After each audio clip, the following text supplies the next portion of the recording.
There's a perfect storm of discontent brewing in North Queensland as councils, economic development groups, community leaders, small business owners, those with strata units and householders cry out for a real solution to the insurance crisis that they face. The storm has been brewing for many years, but if you'll pardon the analogy, it's now hit Category 5 cyclone level as some businesses face insurance premium hikes of almost 200% in 1 year. And there are other businesses who cannot get insurance at all. About 3 weeks ago, I met with local government, business and tourism industry representatives from Cairns right down the coast to Rockhampton to hear their concerns and to advocate for a united call to action to secure a solution for what is a clear case of market failure. That solution is the establishment of a reinsurance pool.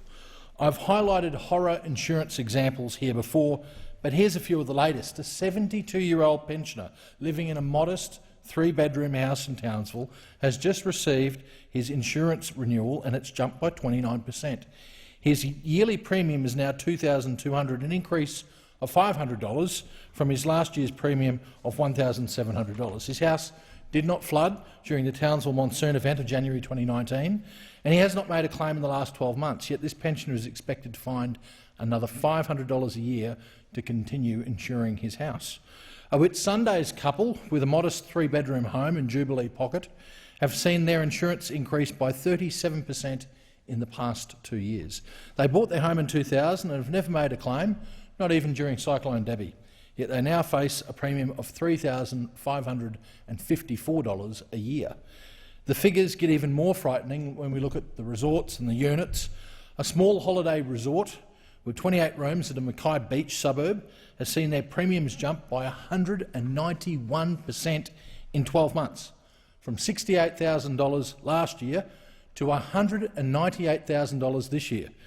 That small business owner is faced with a bill for another $133,000 a year. When it comes to strata, the premiums are off the charts. Operators in Airlie Beach with 25 apartments spread over 7 buildings have seen their premiums rise by 420% over the past 14 years. That's an increase of $4,000 per unit. The insurance bill has gone from $20,000 a year to $104,000 a year. Then we have the many examples of businesses, clubs and other strata apartments that simply cannot get insurance at all. I've talked to the operators of commercial hotels, community clubs and owners of apartments who can't get a provider to insure them because of their location.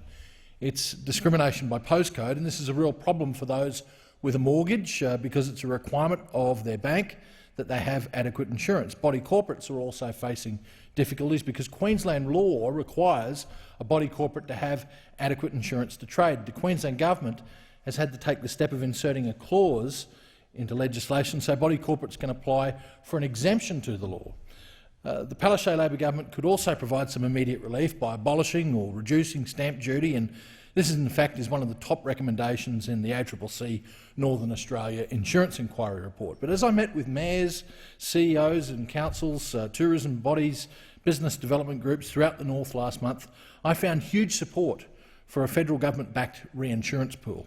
Many of these organisations from Rockhampton to Cairns have relayed that information to the government in their pre-budget submissions.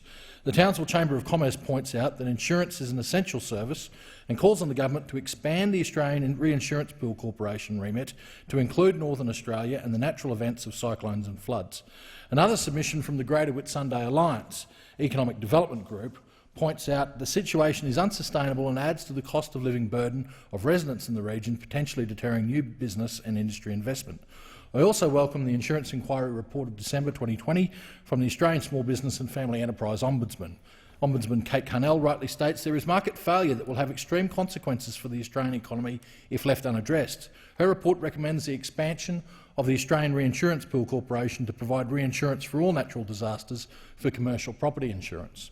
We even have one insurance company calling for a reinsurance pool. In their submission to the ACCC Northern Australia Insurance Inquiry, Allianz Australia predicting a saving of more than 50% on premiums for a standard North Queensland home if a reinsurance pool is established. While there are a number of measures that will help with addressing the high cost of insurance in the north, there is one clear solution which must be instigated. The united call from the north is we need a reinsurance pool. Thank you very much, Mr. Speaker.